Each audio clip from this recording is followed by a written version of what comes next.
Herbal.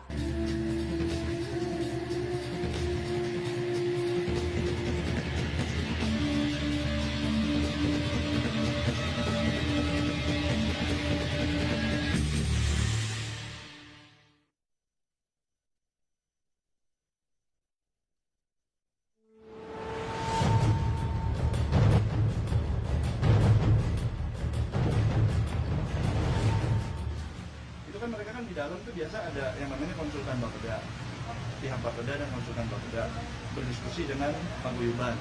Nah selalu kan ada perbedaan pandangan. Nah mereka kan juga ingin menyampaikan perbedaan pandangan dari sisi mereka itu seperti apa pandangannya. Nah kadang mereka langsung ke Pak Gub, kadang-kadang juga lewat saya. Jadi kenalnya dari situ, interaksinya dari situ sebenarnya.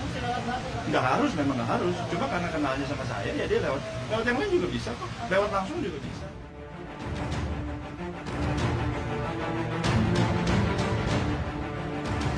Selamat malam, saya Ari Mediardi. Lobby dan suap adalah dua kata yang berbeda, namun sangat erat makna dan kaitannya. Ada adagium yang menyatakan, di mana ada lobby, di situ pasti ada suap. Berawal dari lobby, diakhiri dengan aksi suap. Malam ini Benang Merah akan membuktikan adagium tersebut, benarkah jika ada lobby, maka berakhir dengan suap. Lalu, aktivitas lobby seperti apa yang dikatakan tidak melanggar hukum? Benarkah melakukan lobby atau bekerja sebagai pelobi itu melanggar hukum? Benang Merah akan mengungkapnya malam ini bersama sejumlah narasumber kami. Selamat malam, Prof. Gayus Lumbun.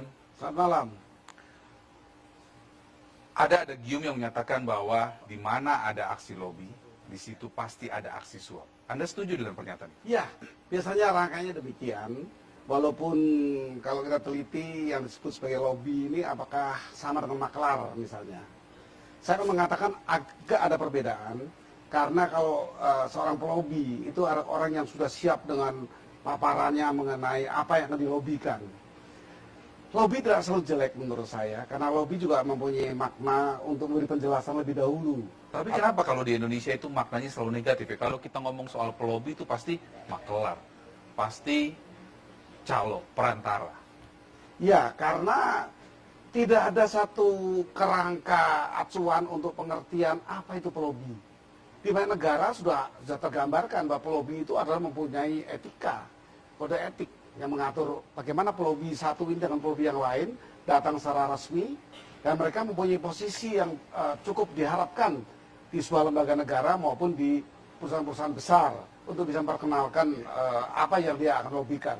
Tetapi di kita hampir tidak ada kesempatan untuk itu karena tidak ada pengaturan yang jelas. Sehingga pelobi ya sama dengan maklar, sama dengan orang-orang yang mencari kesempatan untuk bisa memasukkan sesuatu yang dia ingin digunakan. Bahkan kadang-kadang merubah rencana semestinya tidak begitu di lobi agar bisa terjadi seperti keinginannya. Ini perbedaan di Indonesia di banyak negara lain. Baik. Mas Henry, kalau kita bicara soal seorang aktivitas pelobi. Di situ kita bicara soal kontak dan pengaruh. Dalam ilmu komunikasi, pelobi itu apa sih? Gini, dalam ilmu komunikasi itu beda tuh, Prof, antara pelobi dengan maklar. Kenapa? Karena mari kita tarik sedikit dengan lobbynya sendiri. Di dalam ilmu komunikasi, lobby ini part dari negosiasi. Bahkan ada yang menyebut pelobi ini adalah seniman karena negosiasi adalah seni. Nah, dalam negosiasi, ya, ini tidak ada pertukaran barang. Itu mungkin yang berbeda dengan maklar. Dalam lobby yang dilakukan adalah saling mengkoneksi antara kebutuhan dan janji. Tidak ada pertukaran barang. Ini lagi. Makanya orang dalam melakukan lobby biasanya menyampaikan apa yang dia inginkan, dan kemudian yang paling penting adalah mendengarkan apa yang lawan lobbynya inginkan. Dari sana mereka menarik sebuah benang merah seperti acara ini, bahwa negosiasi bisa dilakukan.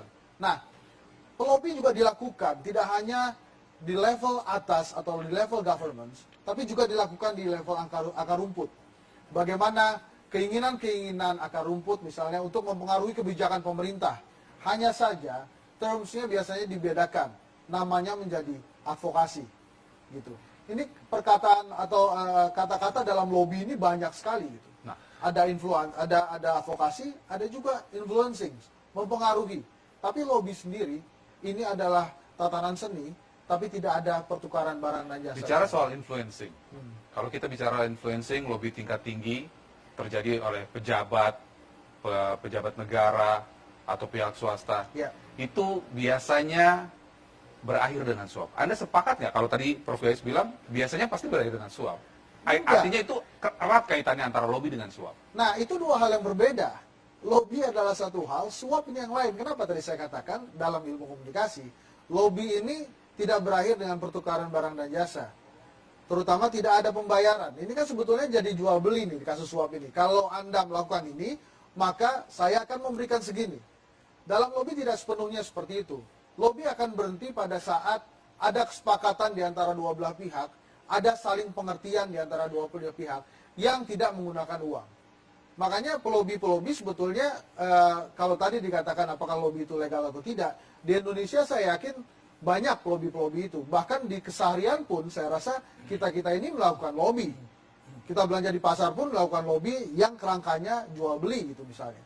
Nah, tapi dalam case ini, suap jelas negatif, lobby belum tentu negatif. Karena sebetulnya lobby ini seperti saya katakan tadi, ini adalah kegiatan seni yang berusaha menarik benang merah antara satu hal dengan hal lain, antara kepentingan si pelobi dengan kepentingan lawan lobby.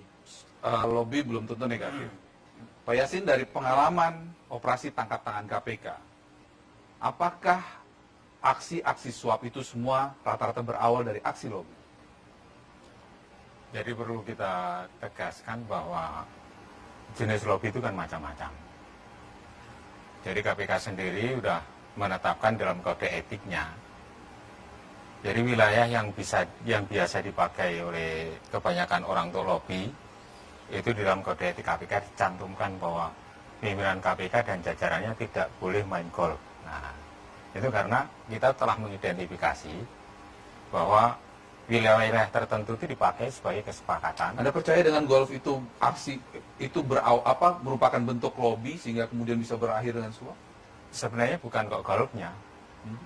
Jadi permainan golf yang dengan santainya itu memungkinkan kedua belah pihak yang punya kepentingan, atau mungkin satu pihak yang punya kepentingan mendekati seseorang pengambil kebijakan. Entah itu penegak hukum atau pejabat tinggi negara yang bisa diajak bicara untuk kiranya bisa mengelanggar suatu ketentuan yang sulit untuk bisa dicapai. Nah, dengan pembicaraan itu mungkin ada bargaining. Akhirnya timbullah itu mungkin untuk setelah lobby itu adalah disertai dengan uang. Kebanyakan dari kasus-kasus KPK itu dari jabatan, kemudian pengadaan barang dan jasa, kemudian untuk memudahkan atau membatalkan proses hukum. Itulah, jadi kita harus mengarah kepada subjek matter yang dibicarakan itu apa, gitu. Nah, itu wilayahnya adalah bisa di lobi hotel atau bisa di arena terbuka seperti di golf atau di wilayah lain seperti di restoran. Itu yang bisa kita identifikasi sehingga masyarakat juga tidak artinya tidak bingung membedakan lobby yang mana yang menggunakan suap. Biasanya wilayah yang ada aspek pelanggaran etik maupun pelanggaran hukumnya. Benang merah hari ini mencatat Pak Yasin mengatakan aksi lobby mana yang kemudian berakhir dengan suap.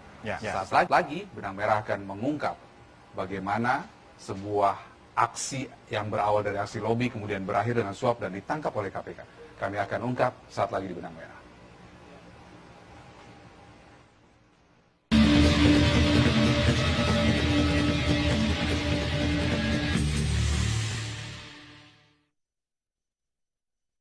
Herbal.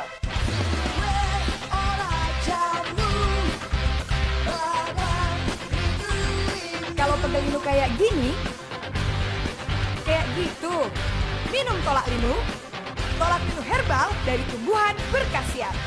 Pegal linu dan nyeri sendi reda. Ayo minum tolak linu herbal. Jelas kan? Kalau pegal linu, orang bijak minum tolak linu herbal. Apakah leher Anda sering terasa nyeri, kaku, terkadang sulit untuk digerakkan? Jangan anggap remeh. Bila dibiarkan bisa berakibat fatal, bahkan dapat menyebabkan kelumpuhan. Penyakit pada leher juga bisa disebabkan karena benturan yang keras yang tidak disengaja. Leher memiliki ratusan titik saraf. Kelengkungan yang normal itu sekitar 37 derajat. Karena kebiasaan buruk ataupun benturan yang keras menyebabkan perubahan bentuk. Kelenturan tulang belakang kita menjadi lebih lurus. Beban yang berasal dari kepala terus menekan pada anulus. Jika terus berkelanjutan, maka anulus akan pecah. Inti akan keluar dan terjadi saraf terjepit, menyebabkan darah tak mencukupi. Ini bisa mengakibatkan kematian. Jika ingin menyembuhkan sakit pada leher ini, kuncinya adalah mengembalikan lengkungan bentuk normal tulang leher dan meringankan beban pada tulang leher. Sekarang ada penemuan baru, cara fisioterapi. Alat cervical pillow ini disertai oleh pengobatan dengan teknologi yang profesional, tanpa obat-obatan dan tanpa operasi. Bisa mengontrol pemakai untuk lengkungan fisiologis pada tulang leher orang tersebut. Di saat mengembalikan posisi tulang leher Anda, mempergunakan berat kepala untuk penyesuaian. Tanpa melukai, akan ada penarikan pada tulang leher Anda, serta meringankan beban pada tulang leher dengan disertai laser berbentuk cincin bagaikan jarum akupuntur pada leher Anda. Bisa mengatasi radang, bisa mengembalikan posisi normal pada tulang leher, juga menghilangkan beban pada leher hanya dengan pengobatan berupa istirahat saja. Penyembuhan berupa ion panas inframerah merelaksasi otot tegang yang menyebabkan letih, menyembuhkan total pada keluhan sakit leher. Cervical pillow telah dicoba oleh puluhan ribu pemakai dengan hasil yang memuaskan, direkomendasi oleh banyak ahli pengobatan tulang belakang di dunia. Aku hanya mempergunakan selama 3 bulan. Saat aku memeriksa di rumah sakit, tulang leher belakangku sudah kembali ke posisi semula. Ini merupakan alat pengobatan yang sangat profesional. Orang yang ada masalah tulang leher mesti mencobanya. Cervical pillow ini mengatasi saraf terjepit, juga bisa meringankan beban pada tulang leher. Ingat, produk yang asli